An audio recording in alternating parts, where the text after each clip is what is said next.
In a quote from Parade magazine, Franklin D. Roosevelt said, "Nobody will ever deprive the American people of the right to vote except the American people themselves, and the only way they could do this is by not voting."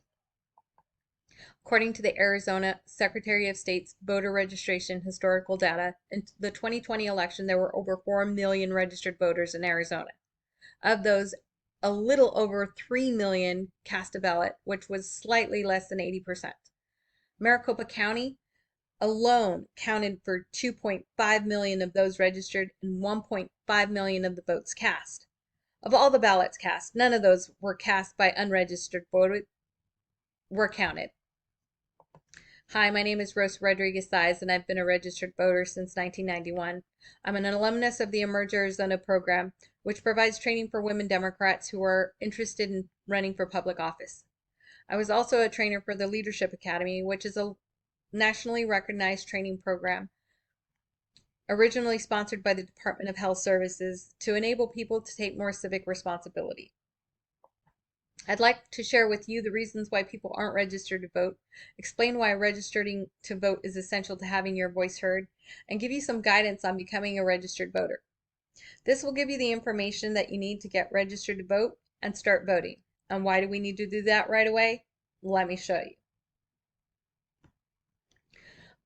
According to the Maricopa County Recorder Elections Office in 2020, only 67% of registered voters cast a ballot. That means that 43% let the other 67% make decisions for them that will affect them and the communities that they live in. Let's think about that for a minute. If I live in a community like Maricopa County that's composed of a political majority and they aren't registered to vote, and a political minority whose constituents are registered to vote, whose initiatives do you think will have more support? That's right, the political minority, because they're registered to vote. Have you ever been at the grocery store and someone with a clipboard comes up to you and says, "Hey, are you registered to vote?" If you say no, they just pass you by. And if you say yes, then they'll ask you to sign their petition or to get something on the ballot. It's because in Arizona, you need a measured number of signatures from registered voters to get initiatives on the ballot. So even if you have what you think is a valuable proposition, if you don't get enough signatures, it can't make it to the ballot.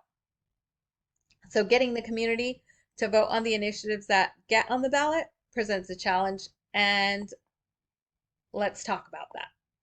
So the three top reasons people don't vote are because they aren't registered, they have a disinterest in politics, or they don't like the candidates. Not registered? Well, we can fix that. If you go online to Service Arizona, use your driver's license or your ID card issued by the Motor Vehicles Department, and you could register to vote. You can print out a voter registration card and mail it back, or you can take it in person to the elections department.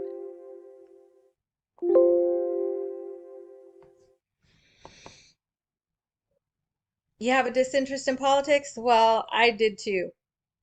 And having a family member who was a candidate in the local election changed how I feel about that. So you may not eat, live, and breathe politics like some people, but let's look at these statistics. We pay sales tax, income tax, property taxes. So we're paying on the food and drinks you buy, on the house you live in, on the money you make. And guess what? Those revenues are used to build schools and highways and to fund health services for the elderly and the disabled. I challenge you to think about how voting affects your everyday life and whether you're okay with letting somebody else decide who gets to spend the revenues and on what. So you say you don't like the candidates? Well, Benjamin Franklin is attributed to having said, "Democracy is like two wolves and a lamb voting on what to have for lunch." The candidates that are running for office may not be perfect in your eyes, and many times the best candidate is overlooked because they're a member of one political party or another. I challenge you to think about whether their values reflect your own. It makes voting a great deal easier when you focus on values that you think are important, like honesty, equality, diversity, community. And it's been becoming more commonplace that the politicians that are being elected don't share the community's values, and they've been elected to serve, and there are bills being proposed that don't reflect the values of the constituents either. According to ballotpedia.com, in the 2021 state legislative session, more than 150 anti-abortion bills were filed or introduced. Senate Bill 1457 includes several anti-abortion provisions. I'm not telling you how to feel about this bill or any of the other 149 bills. Just that if you feel strongly about it, then you should be able to make your voice heard. And you must be thinking, so what's the solution? It's easy. You got to register to vote.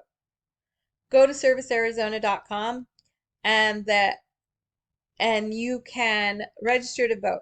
All you need to do is be 18 years old on or before the next general election. You need to be a citizen and an Arizona resident. Go to servicearizona.com, click on voter registration, and it'll take you right there. So you may be thinking, well, voting's not for everybody. And maybe you're right. If you're okay with politicians that don't represent your community's interests, then maybe you don't need to vote.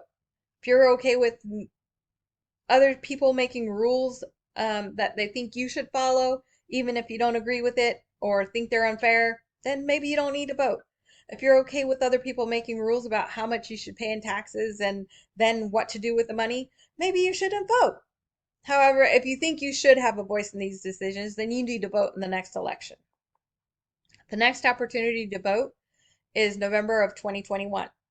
According to the Maricopa County Recorder's Office, for a community member to be eligible to vote in these special elections, you need to register to vote 29 days before the election. So in this case, it's October 4th, 2020, my birthday, or National Taco Day. As soon as I finish my presentation, I'm hoping you'll get started on registering to vote so that you can make civic participation part of what you do. The last election cycle, more Arizonans came out to vote than in any of the previous elections. Of those registered, a little less than 80% cast a ballot. So it's imperative that everyone who's eligible get out and exercise their right to vote. I've showed you how easy it is to register and what a positive impact you can make. So by a show of hands, raise your hand if I could count on you to register today and show up on election day. See, that's awesome. You're one vote away from creating a better community for your friends, your family, and yourself. Get registered today so you can vote come election day.